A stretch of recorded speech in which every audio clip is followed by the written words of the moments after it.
Bonjour, docteur Alioune Lo.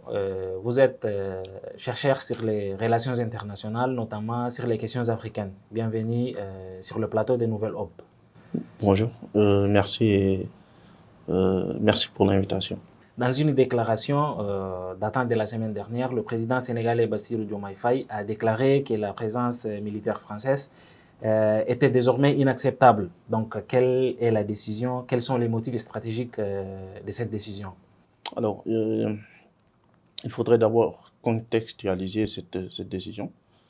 Il faudrait rappeler que Pastef est venu au pouvoir en ayant en bandoulière ce discours souverainiste qui s'appuyait sur notamment le désir de nous réapproprier notre histoire, d'affirmer davantage notre souveraineté, de questionner surtout nos relations internationales et particulièrement de questionner la relation qu'on avait avec l'ancien colon, la France, qui est restée influente au Sénégal et avec qui il fallait revoir les contours de notre coopération. Et de façon générale, les bases militaires ont encore une certaine signification assez remarquable dans la tête des Africains. C'est encore vu comme un symbole du néocolonialisme. Et donc, c'est tout à fait logique que le président, comme l'avait rappelé le Premier ministre lors d'une conférence qu'il avait co-animée avec Jean-Luc Mélenchon à l'université Cheikh Anta Diop, cette présence militaire étrangère est incompatible avec l'expression de la souveraineté sénégalaise. PASTEF est venu au pouvoir avec un projet. Quelles sont les grandes lignes du projet de PASTEF? Alors, les grandes lignes du projet PASTEF pourraient être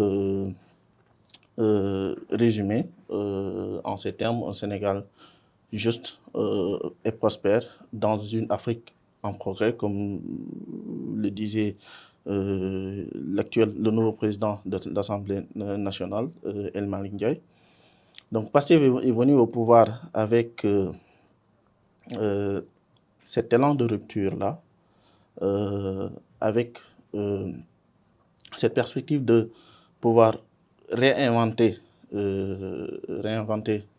l'esprit de l'État sénégalais en renforçant notamment la lutte contre la corruption qui gangrénait le pays, en renforçant et en faisant en sorte que les lois et les règlements, dans la perspective de la bonne gouvernance, soient appliqués, parce qu'on avait l'impression que ce corpus juridique-là existe déjà au Sénégal, mais les gouvernants précédents n'ont pas été rigoureux dans l'application des lois, dans les sanctions.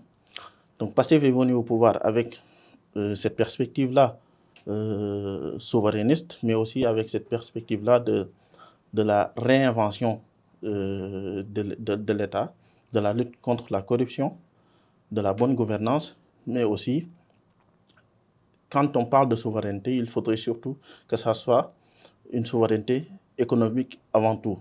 Dans le projet PASTEF, il est question de faire en sorte que les ressources sénégalaises qui appartiennent au peuple sénégalais, tel que c'est défini dans la constitution sénégalaise, puissent revenir aux Sénégalais.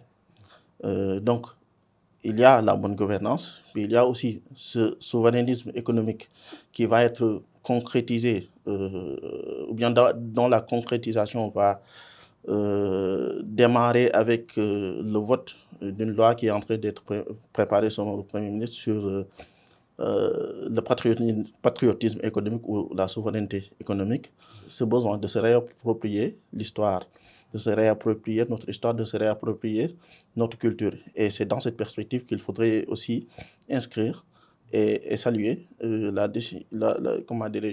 les efforts du nouveau président du Sénégal, M. Bassirou Diomaye Faye, pour la réappropriation de l'histoire de Tcharoy, du massacre de Tcharoy, dont le 80e anniversaire a été commémoré ce week-end, et d'avoir fait en sorte que la France reconnaisse enfin qu'il y a eu un massacre à Tcharoy. Dorénavant, PASTEF est majoritaire à l'Assemblée nationale. Donc, quelles sont les priorités pour, disons, stimuler la renaissance économique et aussi politique du Sénégal? D'abord, comme je l'ai dit, on ne peut pas construire une économie robuste sans pour autant mettre les fondamentaux de la bonne gouvernance, lutter contre la corruption, mais aussi l'industrialisation est un des points clés du projet PASTEF. On a besoin de renforcer l'industrialisation au Sénégal, on a besoin de construire des champions. Comme le rappelle le ministre des Affaires étrangères, d'aller dans une diplomatie économique beaucoup plus offensive. On a besoin d'avoir des entreprises, d'avoir d'assez grandes entreprises de bonne taille, non seulement pour qu'on puisse exploiter nos richesses sur le plan national, mais en plus de ça, de faire en sorte que ces entreprises-là soient en mesure de créer des emplois. Parce que ça aussi, c'est un des défis majeurs de PASTEF. Il y a eu des séquences assez difficiles qui ont mené PASTEF au pouvoir, une lutte contre l'ancien régime et qui a été portée par la jeunesse, une jeunesse qui est en quête d'un avenir meilleur.